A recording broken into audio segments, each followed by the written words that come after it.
피고인 김용현에 대한 위계 공무집행 방해 등 공소에 관하여 특별검사의 항소 이유 요지 및 항소 이유 요지 진술하겠습니다.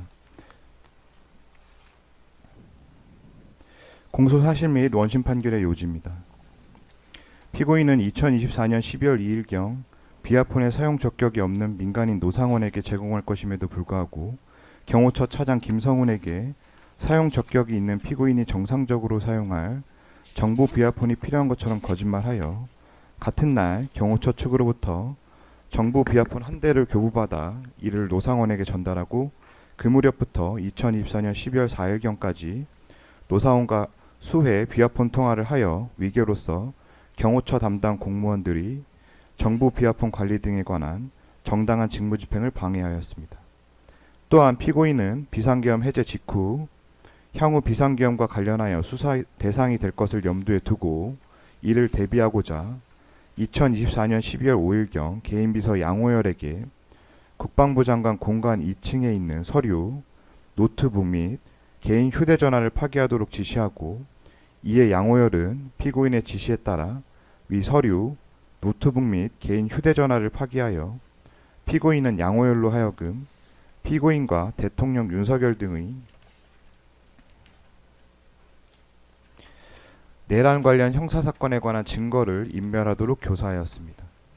이에 특검은 피고인을 위계 공무집행 방해죄 및 증거인멸 교사죄로 공소를 제기하여 피고인에게 징역 5년을 구형하였고 원심에서는 공소사실 전부를 유죄로 인정하여 피고인에게 징역 3년을 선고하였습니다.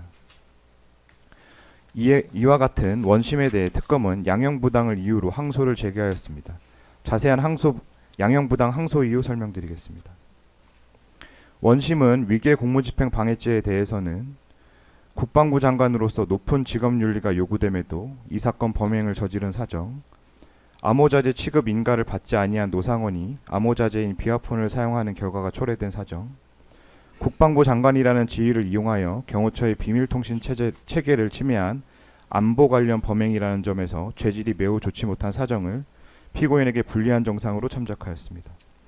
증거인멸 교사죄에 대해서는 수행비서 양호열에게 비상계엄 선포와 관련된 범죄 혐의의 증거들이 포함된 이 사건 서류들의 폐기 등을 지시한 사정, 비상계엄 관련 실체적 진실 발견이 어렵게 되어 적절한 형사사법권 행사에 큰 지장을 초래하여 책임이 가볍지 않고 비난 가능성이 큰 사정을 피고인에게 불리한 정상으로 참작하였습니다.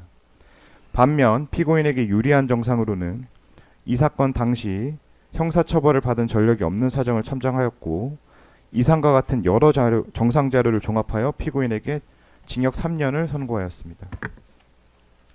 하지만 이러한 원심의 선고형은 피고인의 지위, 각 범행의 중대성, 범행 이후의 정황 등에 대한 정당한 양형평가를 거쳐 지나치게 가벼운 형을 선고한 위법이 있습니다. 먼저 위계 공무집행 방해죄에 관한 양형부당 이유부터 설명드리겠습니다. 비아폰은 해킹과 도청을 불가능하도록 보안성을 극대화한 암호자재로 디지털 포렌식을 통한 자료 복구도 불가능하며 대통령, 국무총리 등 비밀 취급 인가를 받은 극히 제한된 정부 주요 부처 관련자들에게만 지급됩니다.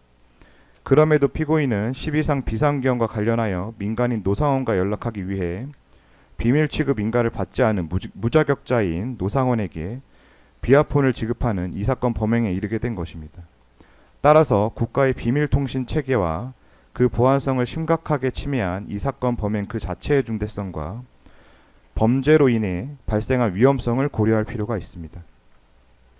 전직 경호처장인 피고인은 경호처가 관리하는 정부 비아폰의 기능, 도입 경위, 사용 목적, 지급 대상 및 용도 등을 충분히 인식한 상태에서 피지휘자나 다를 바 없는 경호처 차장 김성훈에게 정부 비아폰의 추가 불출을 요청한 것으로 전직 경호처장이라는 지위를 악용하였습니다.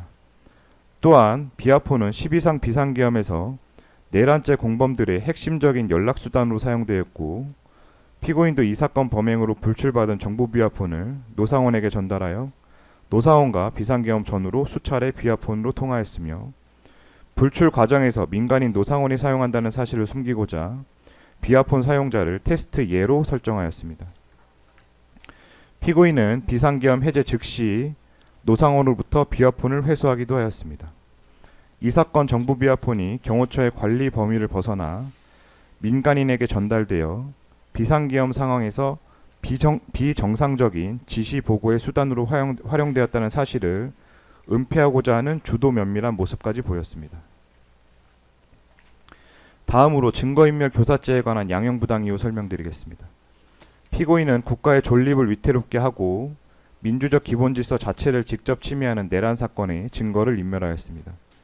내란 범행은 그 성격과 중대성에 있어 어떠한 범죄와도 비교할 수 없습니다.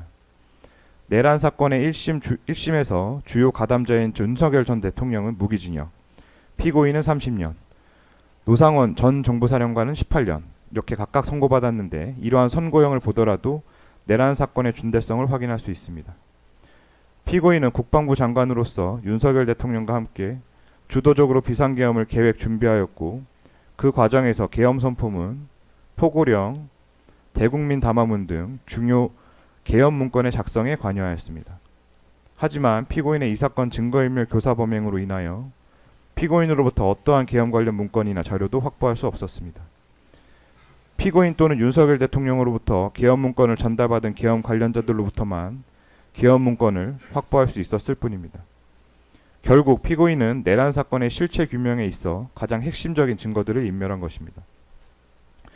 또한 피고인은 40년 지기로 특수한 관계에 있는 개인비서 양호열에게 증거인멸을 지시하였고 피고인의 지시를 충실히 이행한 양호열은 증거인멸죄로 종합특검으로부터 수사를 받고 있습니다.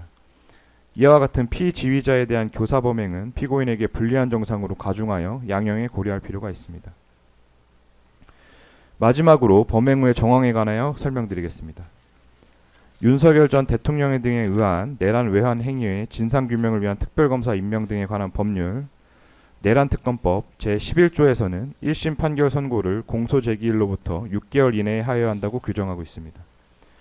하지만 피고인 측은 1심 과정에서 총 12회에 걸쳐 기피 신청, 구속 취소 청구, 관할 이전 신청 등을 반복하였고 이에 1심 재판부는 공소 제기 이후 약 5개월이 지나서야 제1회 공판기일을 진행할 수 있었으며 공소 제기 후 1년이 지나서야 판결을 선고할 수 있었습니다.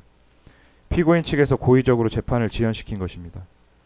피고인 측은 국민참여재판 의사 및 증거 인부도 거부하며 재판부의 정당한 재판 진행에 비협조적인 태도로 일관하였고 특별검사 측의 증인신문을 유도신문이라 자의적으로 규정하며 신문을 방해하여 정상적인 증인신문이 불가능하도록 재판 진행을 방해하였으며 법정을 이 사건과 관련 없는 정치적인 발언 창구로 악용한 것도 모자라 재판부의 제지에 형사소송법에는 변호인이 재판부께 드릴 수 있는 이야기에 제한이 없다며 항의하기도 하였습니다. 원심의 선고형은 이러한 피고인의 불리한 양형 사유가 충분히 천적되지 않은 양형부당의 위법이 있습니다. 이와 같이 이 사건 범행은 국가 비밀통신체계 내지 안보체계를 사유화하고 국가의 사법기능을 경시하는 태도가 적나라하게 드러나는 범죄로 법치주의의 근간을 흔드는 중대한 범죄이고 이러한 범죄의 중대성은 실질적으로 국가의 형사사법기능에 심각한 지장을 초래하는 결과까지 발생하기에 이르렀습니다. 이러한 사정들을 고려하면 피고인에게 징역 3년을 선고한 원심의 양형은 재량의 합리적인 범위를 벗어났다고 보기 충분하므로 특별검사 측의 구형과 같이 피고인에게 징역 5년을 선고해 주시기 바랍니다. 이상과 같이 특별검사 항소 이유 말씀 마치겠습니다. 네, 원심의 양형이 너무 가벼워서 부당하다는 취지의 특별검사 특검의 항소 이유를 들었습니다.